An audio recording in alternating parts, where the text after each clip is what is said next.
सत्यवान सावित्रीची कथा मराठी. वट सावित्री व्रत कथा. प्राचीन काळी अश्वपती नावाचे एक धर्मशील राजा होते. त्यांची पत्नी होती मालविका.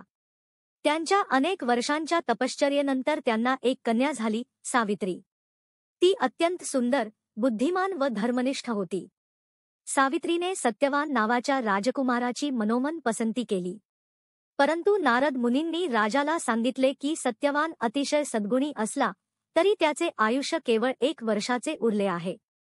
हे ऐकूनही सावित्री आपली निष्ठा सोडता सत्यवानाशीच विवाह करण्याचा निश्चय करते. तिचा विवाह सत्यवानाशी झाला आणि ती आपल्या सासरच्या जंगलातील झोपडीत जाऊन राहू लागली. व्रताचा आरंभ.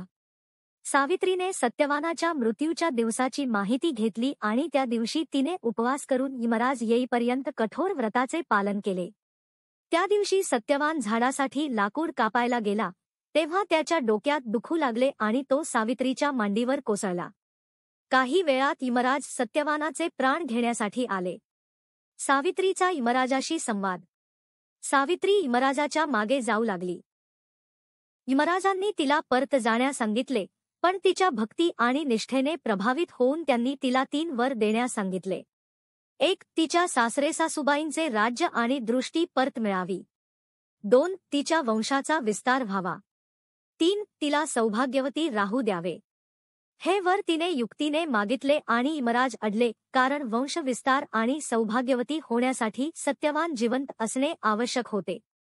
अखेर यमराज सावित्रीच्या निष्ठेसमोर हरले आणि त्यांनी सत्यवानाचे प्राण परत दिले. कथेतून शिकवण. नारी शक्ती, निष्ठा, श्रद्धा आणि प्रेमाचे अजरामर प्रतीक म्हणजे सावित्री. पतीवरचं प्रेम व त्याच्या रक्षणासाठीची तयारी ही तिच्या व्रतातून दिसून येते. वट सावित्री व्रत ही कथा आजही स्त्रियांना प्रेरणा देते.